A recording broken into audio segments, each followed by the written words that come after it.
Hello అండి Rahul hi గారు. అండి. కొన్ని సందర్భాలలో సోషల్ మీడియాలో కొన్ని న్యూస్‌లు చూస్తుంటుంటే అసలు ఎందుకు రాస్తారని డౌట్ వచ్చేస్తది నాకైతే. అవును. రేణు దేశాయ్ గారు భిక్షాటన చేసుకుంటున్నారు. ఇన్ని బియ్యం కావాలంటే, ఇన్ని వస్తువులేవో కావాలట. సో అందరూ ఏం ఆలోచిస్తారు వెంటనే, అదేంటి పవన్ కళ్యాణ్ గారు ఇన్ని వేల కోట్లు ఇచ్చేసారని చెప్పారుగా. పోనీ వేల కోట్లు కాదు, వందల కోట్లు. పోనీ పదుల సంఖ్యలో కోట్లయితే ఇచ్చారన్నారుగా. పవన్ కళ్యాణ్ గారు ఏమీ ఆస్తి ఇవ్వలేదా? అంటే పిల్లల పరిస్థితి ఏంటి? ఇలా రకరకాల కామెంట్స్ మనం చూస్తూ ఉంటాం. అవును. బట్ నిజంగా బియ్యం అయితే అడుగుతున్నారు రేణు దేశాయ్ గారు అన్న మాట అయితే వాస్తవం. అవును. బట్ ఎందుకు అడుగుతున్నారు అనేది కావాలి. అసలు సెలబ్రిటీస్ అంటే అంత అంటే వాళ్ళు ఏం పెట్టినా పోస్ట్‌ని దాన్ని ఇష్టం వచ్చినట్టు రాసేయాలా అండి సోషల్ మీడియా వాళ్ళు?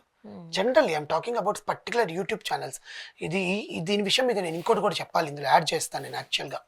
సో రేణు దేశాయ్ గారు జనరల్‌గా సోషల్ యాక్టివిస్ట్‌గా సోషల్ సామాజిక సేవలు చాలా చేస్తుంటారు. ఆమె అనాథ పిల్లలకు కానీ, అనాథ శరణాలయాలకు కానీ, అవును. వృద్ధులకు కానీ, పూనాలో కానీ, హైదరాబాద్‌లో కానీ ఖచ్చితంగా ఎక్కడికైనా. And she loves pet. She is a blue cross member and she loves pet. Amala గారిని కలుస్తుంటారు ఆమె. ఆమెకి ఎక్కడ తోచినా ఎక్కడ పడితే అక్కడ పెరగడము. ఝాన్సీ గారితో కలిసి ఆపరేషన్స్ చేయించారు డాగ్స్‌కి. అలాంటిది ఒక మన పోచారంలోనో ఒక ఆవిడ స్ట్రే డాగ్స్‌కి ఫీడింగ్ అనమాట. ఒక పెద్ద సత్రంలాగా చేసి అక్కడ స్ట్రే డాగ్స్‌కి ఫీడ్ చేస్తదనమాట ఆమె. దాంట్లో ఆమె సొంత ఖర్చుతో ఎంత అని పెడుతుందండి. ఇప్పుడు అన్నం మనమైతే కొంచెం అన్నం తింటాము, కొంచెం ఇట్లా పెట్టుకుంటాం బేసికల్లీ. కానీ ఆమె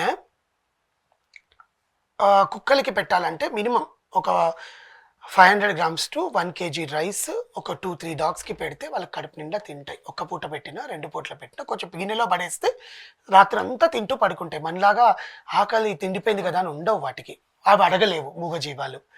ఎంతోమంది బయట చూస్తుంటాం కుక్కలు కవర్లలో ఎన్నుకొని, ఆవులైతే కవర్లు తిని చచ్చిపోతున్నాయి కవర్లలో పడి. అలా ఆమె మంచి సేవ చేస్తుంటే రేణు దేశాయ్ గారు ఒక పోస్ట్ పెట్టారు. ఈమె 250 కిలోస్ రైస్ కావాలని కోరుకుంటుంది. బేసికల్గా ఆ రైస్ వాళ్ళకి అవసరం అనిపిస్తే మీరెవరైనా హెల్ప్ చేయాలనుకుంటే కుక్కల కోసం, మూగజీవాల కోసం ఎవరైనా విరాళాలు ఇవ్వండి. 100 రూపాయలు ఇవ్వండి, 50 రూపాయలు ఇవ్వండి. అలా 250 కేజీస్ రైస్ అంటే మనం 25 కేజీస్ బ్యాగ్ 1500 అనుకుందాం. అలా 10-25 కేజీస్ బ్యాగ్స్ కావాలి ఆమెకి. అంటే 15,000 మ్యాక్సిమం. సో ఆ 15,000 విరాళం కోసము ఆమెకు పోస్ట్ పెట్టింది జస్ట్ ఎవరిదో ఏదో ఇన్స్టాగ్రామ్లో చూసి, నేను చెప్తే 10 మంది నా కోసమైనా, లేదా తన ఎక్స్ హస్బెండ్ పవన్ కళ్యాణ్ గారి కొంతమంది ఇంకా కూడా వదిన అనే అంటారు రేణు దేశాయ్ గారిని. ఆమె అనకపోయినా కూడా వదినగానే గుర్తుపెట్టుకుంటారు ఆమెని బేసికల్గా. ఆమె వద్దనే చెప్తుంది, వదిన ప్లీజ్ వదిన అనే అంటారు. సో వదిన గారు చెప్తున్నారు కదా అని కూడా చేస్తారు. అలా విత్ ఇన్ పోస్ట్ పెట్టిన 1-2 డేస్లోనే ఆమెకి వచ్చేసాయంట. బేసికల్గా వచ్చేసినప్పుడు ఆమె పోస్ట్ పెట్టింది, థ్యాంక్ యూ సో మచ్ అండి, రైస్కి ఇట్లా వచ్చింది, వీఆర్ సో హ్యాపీ అది ఇది అని చెప్పి పెట్టిన దానికి రేణు దేశాయ్ అడుక్కు తింటున్నారు, పిల్లలేమో అనాథలు అయిపోయారు. ఆమె యాక్చువల్గా ఆద్య పేరు మీద ఒక ఫౌండేషన్ పెట్టింది, వాళ్ళ కూతురు పేరు మీద, ఇట్లా ఎన్‌జీఓ లాగా. ఆద్య బతికేమైపోయిందో, పవన్ కళ్యాణ్ వదిలేసాక రేణు దేశాయ్ పిచ్చిదైపోయింది. ఇవా అండి న్యూస్లు? బాధాకరం కదా. బాధాకరం కదా, దే హ్యావ్ ఏ రైట్. ఆమె వెళ్ళి పిచ్చిగా మాట్లాడుతుంటే ఖచ్చితంగా రైట్ ఉంటుంది ఆమెకి. దీనివల్ల నేను ఒకటి యాడ్ చేస్తాను. రీసెంట్గా ఈరోజు పొద్దున్న చూశాను నేను యాక్చువల్లీ. ఇంద్రనీల్ అండి, మేఘన సెలబ్రిటీస్ ఉన్నారు కదా, వాళ్ళ గురించి రాశారండి. నాకే కళ్ళలో నీళ్ళు వచ్చింది. పొట్టిగా ఉంది కదా అని చెప్పి పిల్లలు అందుకే పుట్టట్లేదు, లావుగా బలిసిపోయింది కాబట్టి పిల్లలు పుట్టట్లేదు. థంబ్నెయిల్స్ ఒక ప్రముఖ ఛానల్ని తిట్టారండి వాళ్ళు ఇష్టం వచ్చినట్టు. వాళ్ళు తప్ప ఇంకెవ్వరు పెట్టరని చెప్పింది. అలాగా మొత్తం సెలబ్రిటీస్ అందరూ బయటకు వస్తే నిజాయితీగా మనలాంటి ఛానల్స్ కానీ, లేకపోతే ఇంకేదైనా పెద్ద పెద్ద ఛానల్స్ కానీ నిజాయితీగా మనం ఉన్నది మాట్లాడే మనకు కూడా ఎఫెక్ట్ అవుతుంది జనరల్లీ. అలాంటిది రేణు దేశాయ్ భిక్షాటన చేసుకుంటున్నారంటే ఆమె ఎంత బాధపడుతుంది. రేణు దేశాయ్ గారిలో ఒక మానవత్వం నెలకొల్లింది. రేణు దేశాయ్ గారి మానవత్వంతో మూగజీవాలకు అన్నం పెడుతున్నారు. ఇవి పెట్టాలి కానీ భిక్షాటన చేసుకున్నారని మనం పెట్టడం ఏంటంటే చండాలంగా బాగుండదు కదా అది. సో మనం పెట్టినప్పుడు కూడా ఏదైనా పెట్టచ్చు జనరల్గా. సో ఆమె కుక్కల గురించి ఆలోచించి ఆద్య ఫౌండేషన్ ద్వారా ఆమెకు హెల్ప్ చేయాలన్నారు.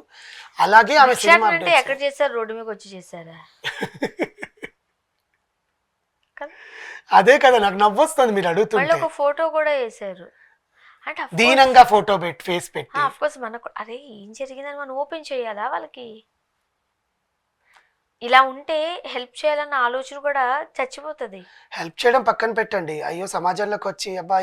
ఏం చేస్తాంలే వీళ్ళు మనం చేసినా కూడా దాన్ని చెడుగా తీసుకుంటున్నారు. తీసుకుంటారు, మనల్ని వైరల్ చేస్తున్నారు, మన గురించి తప్పుగా మాట్లాడుతున్నారు. మీరు అసలు వైరల్ చేయకపోయినా పర్లే ఆ వార్తని ప్రచురించి రేణుదేశాయ్ గారు ఒక మంచి పని చేశారు. మంచి పనికి శ్రీకారం చుట్టారు. ఆద్య ఫౌండేషన్ పెట్టారు. మీరేమైనా విరాళాలు సేకరించి ఆమెకైనా సహాయం పడాలంటే చెయ్యండి అని ఇలాంటివి పెట్టాలి గానీ, ఆమె రోడ్డు మీద అడుగుతుంటుంది. అఖిల నందన్ గిటార్ వాయించుకుంటున్నాడు. ఆద్య డాన్స్ చేస్తోంది. ఇవా కన్నబిడ్డల్ని కూడా తీసుకొస్తారా అండి? ఆ రాసినోడు ఎవడో ఎక్కడ రాశాడో న్యూస్ నాకు తెలియదు కానీ చండాలంగా. బట్ ఆమె దగ్గరగా వెళ్తే ఆమె చాలా బాధపడుతుంది. చేసిన మంచి పనికి కూడా విలువ లేకుండా పోతుంది ఇలాంటి వల్ల. బట్ రేణుదేశాయ్ గారు ఇలాంటి వాటికి ఎప్పుడు ముందుంటారండి. ఇది ఫస్ట్ టైం ఏం కాదు. అవును. ఆమె క్యాట్స్ గురించి కానీ డాగ్స్ గురించి కానీ మొన్న కూడా ఆమె ఒక డాగ్కి డాగ్ కింద పడుకుంటే కాలుతో రుద్దుతోంది అనమాట దాని పొట్టని. అలా డాగ్స్కి చాలా హ్యాపీ ఫీల్ అయితే, మీరు చేత్తో రుడ్డుండొచ్చు కదండి, కాలుతో జంతువులను తొక్కేస్తున్నారు, మీరు జంతువు హత్య చేస్తున్నారని బట్ అట్ కమెంట్లు. డాగ్స్ని పెంచే వాళ్ళకి తెలుస్తుంది అది కాలుతో దాని హ్యాపీ ఫీల్ అవుతుంది. ఇప్పుడు నాకు డాగ్స్ ఉన్నాయి, నేను కూడా చేస్తాను నా లెగ్ తోటి. దట్ డజంట్ మీన్ దట్ నేను జంతువుని ఇష్టం వచ్చినట్టు కాలుతో తన్నట్టు కాదు కదా. దానికి ఇష్టం, ఆ మృదుత్వం. మన చేతులు రఫ్గా ఉంటాయండి, పాదాలు చాలా స్మూత్గా ఉంటాయి. కాలుతో అలా రుద్దుతుంటే దానికి ఒక మసాజ్ లాగా ఉంటుంది అనమాట. అలాగా అందులో ఫీమేల్ లెగ్స్ మనకు తెలిసిండే కదా, ఫుట్ ఎట్లా ఉంటుందో. ఆ అరికాలు ఫుట్తో వాళ్ళు క్రీమ్స్ అని రాసుకుంటారు కదా హీరో సెలబ్రిటీస్. ఆమె అలా అంటుంటే దానికి వాళ్ళు ఇష్టం వచ్చినట్టు కమెంట్లు పెట్టారు కింద. ఆమె ప్రతి ఒక్క కమెంట్కి రిప్లై ఇచ్చిందండి ఇన్స్టాగ్రామ్లో, తెలుసా? ప్రతి ఒక్క కమెంట్కి రిప్లై ఇచ్చింది. She is very active in such kind of ports అనమాట. సో ఆమె అలాంటి ఏం చేయట్లేదు. కుక్కల కోసం మానవత్వంతో ఎవరో ఆమెకి నా వర్డ్ ద్వారా చెప్తే 10 మంది హెల్ప్ చేస్తారు కదా అని చెప్పి చేసింది తప్ప అలాంటి బిక్షాటర్లు అలాంటివి ఆమె ఏం చేయలేదు. అలాంటి తప్పుడు మాటలు రాయడం బాగుండదు అనమాట. ఆవిడికి పిల్లలకి తగ్గ ఆస్తులు, లేకపోతే ఆమె బ్రతకడానికి ఆమెకేం లోటు లేదు. ఆమె సంపాదించుకుంటే she's a literature, she good literature and she's a good I mean వాళ్ళ ఫాదర్ వాళ్ళ ఫ్యామిలీస్ అంతా ప్రాపర్టీ ఉన్న వాళ్ళే. వాళ్ళ ఫాదర్ ఆర్మీలో ఉండొచ్చిన ఆయన. అండ్ ఆమెకు కూడా ఏదో సామాజిక సేవ చేసుకుంటూ సోషల్ యాక్టివిటీకి ఏదో చేసుకుంటుంది. అండ్ పిల్లల కోసం ఖచ్చితంగా పవన్ కళ్యాణ్ గారు ఆ పిల్లల బాధ్యత ఆయనే తీసుకుంటారు. ఈమె స్కూల్కి ఏం పంపించినా కూడా పిల్లల బాధ్యతని పవన్ కళ్యాణ్ గారు తీసుకుంటున్నారు ఇప్పటి వరకు కూడా. దాంతో ఈ భిక్షాటని అడుగు తినాల్సిన పని ఏంటండి ఆమెకి? నాకు పిచ్చి మనుషులు. ఖచ్చితంగా. Thank you so much.